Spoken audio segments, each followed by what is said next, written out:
Mushroom नहीं उगाएंगे तो प्रधानमंत्री क्या खाएंगे? इस देश को, समाज को चलाता मजदूर है। बदले में क्या मांग रहा है? बदले में कुछ नहीं मांग रहा है। वो कह रहा है कि हमको एक डिग्निफाइड लाइफ दीजिए। क्या बैंक कर्मियों के ऊपर जो मिनिमम आवर है 8 घंटा काम करने का, वो नियम लागू नहीं होता है? बताइए, जब तक बैंक का पूरा हिसाब नहीं हो जाए।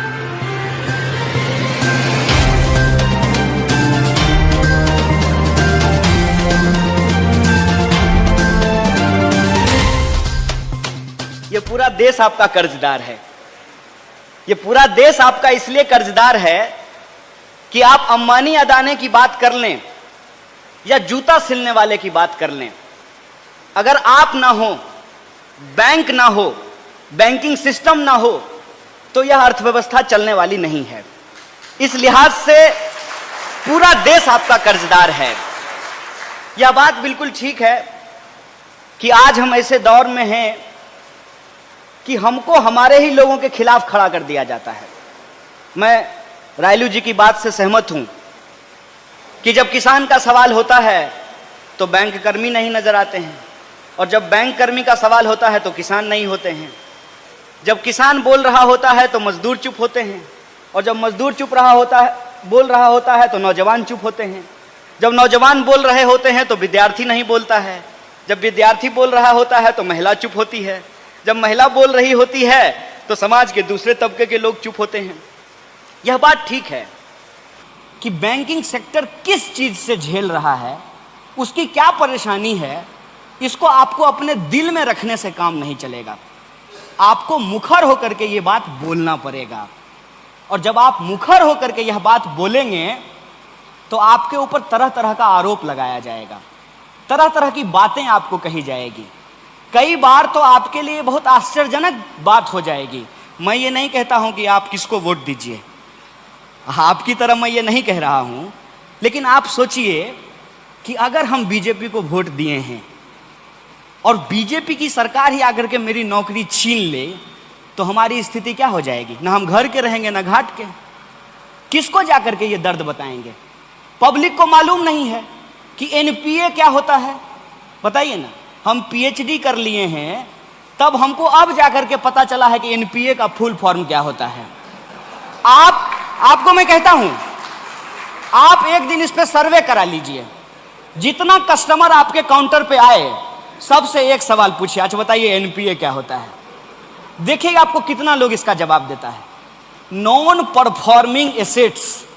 ऐसी अंग्रेजी बोलने में जी टेढ़ा करना पड़े, तब पर भी जाकर के उसका असली मतलब समझ में नहीं आए। और गूगल पे जाकर के problems of banking sector in India जब आप टाइप करेंगे तो जो आर्टिकल सबसे ऊपर आएगा इकोनॉमिक टाइम्स का, उसमें 9 कारण दिखाए गए हैं। और उसमें पहला कारण क्या बताया गया है? पहला कारण यह बताया गया है कि रूरल एरियाज के जो ब्रांचेज हैं वो ठीक से परफॉर्म नहीं कर रहे हैं, इस वजह से बैंकिंग सेक्टर को घाटा हो रहा है। मैं सेंट्रल बैंक की बात नहीं कर रहा हूं, मैं रूरल बैंक की बात कर रहा हूं। रूरल बैंक के ब्रांच में आप जाइएगा, 2 लोग ब्रांच चला रहे हैं, 2 लोग। अब समझ में ही नहीं आता है कि कौन मैनेजर है और कौन क्लर्क है, कौन प्यून है और कौन दरबान है। हमारा कुछ साथी रूरल बैंक में मैनेजर हुआ, तो इधर हम फोन किए, क्या हालचाल है? सब बढ़िया है, सब ठीक है। और नौकरी? बोला छोड़ दिए। बोले काहे भाई? नौकरी मिलना तो भगवान मिलने जैसा है। आपको याद है जब आपकी बैंक में नौकरी लगी थी तब मिठाई बटा होगा, पूजा दिए होंगे, मजार पे चादर चढ़ाए होंगे? नहीं, नौकरी मिलना थोड़ा मामूली चीज है। जैसे लड़का अगर खोजा जाए तो गर्व से कहा जाता है कि लड़का पीओ है। अब पीओ साहब का हालत जाकर के रात को देखिएगा 8 बजे,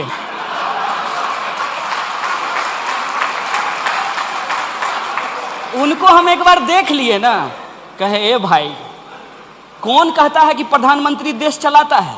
देश तो पीओ चला रहा है। दिन भर का कैश से लेकर के, सिक्का से लेकर के, डेबिट क्रेडिट खाता मिला करके तब ताला मार करके पीओ साहब जाएंगे। यही स्थिति है ना। किस वर्किंग कंडीशन में आप काम करते हैं? वो बोला कि एक तो जो है कभी बाढ़ में, सुखाड़ में, जंगल में, पहाड़ में ब्रांच होता है, वहां की नौकरी है। 2 एम्प्लॉय हैं, एगो को बैंक में छोड़ करके जाते हैं, कभी काउंटर पे बैठता है, कभी गेट पर आता है। और उसके बाद हम फील्ड में जाते हैं, क्या वसूलने के लिए? एनपीए रिकवर करने के लिए जाते हैं। एनपीए की सच्चाई क्या है? बैंक का जो एनपीए है, दूसरा कारण उसमें बताया गया है कि रिफंड नहीं होता है। जो लोग लोन लेते हैं वो रिफंड नहीं करते हैं। कौन रिफंड नहीं करता है? बड़ा एकदम हाईलाइट करके लिखा हुआ है। तो किसान रिफंड नहीं करते हैं। अब आप बताइए, आप सब बैंक कर्मी हैं, ईमानदारी से बताइए, बैंक का पैसा सबसे ज्यादा कौन चुराता है? किसान चुराता है? किसान चुराता है कि कॉर्पोरेट चुराता है? कॉर्पोरेट चुराता है ना। और कॉर्पोरेट के साथ तो नेताजी फोटो खिंचवाते हैं मुस्कुराते हुए, सेल्फी विथ कॉर्पोरेट। नहीं तो कॉर्पोरेट से पैसा बैंक कर्मी कैसे वसूल लेंगे? हमको बताइए। अगर लोकल एरिया का एमपी लोकल एरिया के ठेकेदार के साथ फोटो खिंचाएगा, मैनेजर बाबू का हिम्मत है कि उससे उसका गाड़ी उसके घर पर से खींच के ले आएंगे? है हिम्मत? ये है आपकी स्थिति। और ये जो स्थिति है, इस स्थिति पे आप कब तक चुप रहेंगे? जितना दिन आप चुप रहेंगे उतनी जल्दी आपके पैर के नीचे से जमीन खिसकती चली जाएगी। आप सब लोग जानते हैं, मुझे यूथ के तौर पे यहां बुलाया गया है, लेकिन हमारा जो जनरेशन है उसने तो AIBA बनाया नहीं है, बैंकों का यूनियन तो उसने बनाया नहीं है। कभी कभी जो है बुढ़ापे में जाके कहेंगे कि आ जाओ यूनियन का मेंबर बन जाओ, तो कहेगा चंदा लेने के लिए आए हैं। क्यों जरूरी है यूनियन? क्यों जरूरी है यूनाइट होना? क्यों जरूरी है हड़ताल करना? एक बात सोच करके बताइए। इतनी वाहवाही सरकार ने ली, इतना पीठ थपथपाया, 2 दिन के लिए अगर बैंक कर्मी हड़ताल कर देते तो सरकार का सारा ढोल फट जाता, सारा नोटबंदी का सच्चाई रोड पे आ जाता। कोई उलझुलूल फैसला सरकार लेती है, बैंक कर्मी पूरी ईमानदारी से उसको लागू करता है, बदले में उसको लोगों से क्या मिलता है? कि बैंक कर्मी कामचोर होता है। बताइए, असल जो उसका प्रॉब्लम है कि किस वर्किंग कंडीशन में वो काम कर रहा है। माने हम क्या क्या बोले बैंक का आपको? मेरे घर के आसपास बैंक है, हम देखते हैं। जिस मकान में बैंक को रेंट किया जाता है, जनरेटर लगाया जाता है, मकान मालिक रात को बैंक के जनरेटर से डीजल निकाल लेता है। बोलिए, ये सब होता है कि नहीं होता है? हम इसी समाज में पले बढ़े हैं और यही हमारा और आपका नाता है। यही हमारा और जो आपका नाता है, उसी बेसिस पे हम आज आपके बीच खड़े हैं। और यह जो सच्चाई है, इस सच्चाई को जब आप जानते हैं, हम जानते हैं, तो मैं समझता हूं कि आपको और हमको अलग अलग होने की जरूरत नहीं है। आपको और हमको एकजुट होने की जरूरत है, इकट्ठा होने की जरूरत है अपने हक और अधिकार के लिए। अब सवाल यह है कि अपने हक और अधिकार के लिए आप और हम इकट्ठा हो जाएंगे तो सरकार को दिक्कत नहीं होगी। सरकार किसी नीति पे कितना भी वाहवाही लूट ले, अगर रेल कर्मी एक दिन रेल का हड़ताल कर दें, बैंक कर्मी एक दिन बैंक का हड़ताल कर दें, किसान कहे कि हम आज टमाटर नहीं उगाएंगे, मशरूम नहीं उगाएंगे, तो प्रधानमंत्री क्या खाएंगे? इस देश को, समाज को चलाता मजदूर है। बदले में क्या मांग रहा है? बदले में कुछ नहीं मांग रहा है। वो कह रहा है कि हमको एक डिग्निफाइड लाइफ दीजिए। क्या बैंक कर्मियों के ऊपर जो मिनिमम आवर है 8 घंटा काम करने का, वो नियम लागू नहीं होता है? बताइए, जब तक बैंक का पूरा हिसाब नहीं हो जाए, बैंक कर्मी बैंक छोड़ करके नहीं जा सकते हैं। रोज का रोज उनको हिसाब करना है। ऐसा नहीं होगा कि 2 तारीख का हिसाब 3 तारीख को करेंगे। 2 तारीख का खाता उनको 2 तारीख को ही बंद करके जाना पड़ेगा, 3 तारीख को नया खाता खुलेगा। यह जो वर्किंग कंडीशन है उनका, उस वर्किंग कंडीशन में जो वो काम करते हैं, उस काम के एवज में उनको कुछ नहीं मिलता है। और बार बार इस बात का ढोल पीटा जा रहा है कि पब्लिक सेक्टर बैंक घाटे में जा रही है। पब्लिक सेक्टर बैंक घाटे में क्यों जा रही है? पब्लिक सेक्टर बैंक घाटे में इसलिए जा रही है कि जो सरकार के दोस्त हैं, सरकार के जो दोस्त हैं वो बैंक का पैसा ले लेते हैं और जो है फर्जी कागज जमा करके कौन मांगेगा?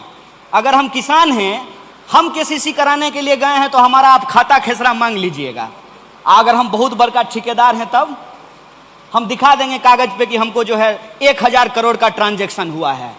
दो चार को रिश्तेदार को फोन करेंगे, कहेंगे कि 300 करोड़ तुम डाल दो, 200 करोड़ तुम डाल दो, 500 करोड़ का ट्रांजैक्शन हुआ है, 500 करोड़ का मान लीजिए हम पैसा उठा लिए। 500 करोड़ का एसेट्स है ही नहीं, 500 करोड़ जो है बैंक रिकवरी नहीं कर सकती है। और जब बैंक का जो टोटल पूंजी है, जो कैपिटल है, वो लगातार कम होने लगेगा तो सरकार कहेगी कि बैंक घाटे में जा रही है। सबसे पहली बात 2-3 चीज को क्लियर करना चाहिए। पहला कि बैंकों का राष्ट्रीयकरण क्यों किया गया? बैंकों का राष्ट्रीयकरण मुनाफा कमाने के लिए किया गया था। तो मुनाफा तो महाजन भी कमा रहा था। जब देश में महाजनी व्यवस्था थी तो क्या महाजन को मुनाफा नहीं हो रहा था? हो रहा था ना भाई। बैंक से महंगा लोन देता था, ज्यादा इंटरेस्ट रेट पे लोन देता था, लेकिन सिस्टम तो चल रहा था ना। राष्ट्रीयकरण करने का मूल उद्देश्य क्या था? राष्ट्रीयकरण करने का मूल उद्देश्य यह था कि पब्लिक का पैसा डूबे नहीं।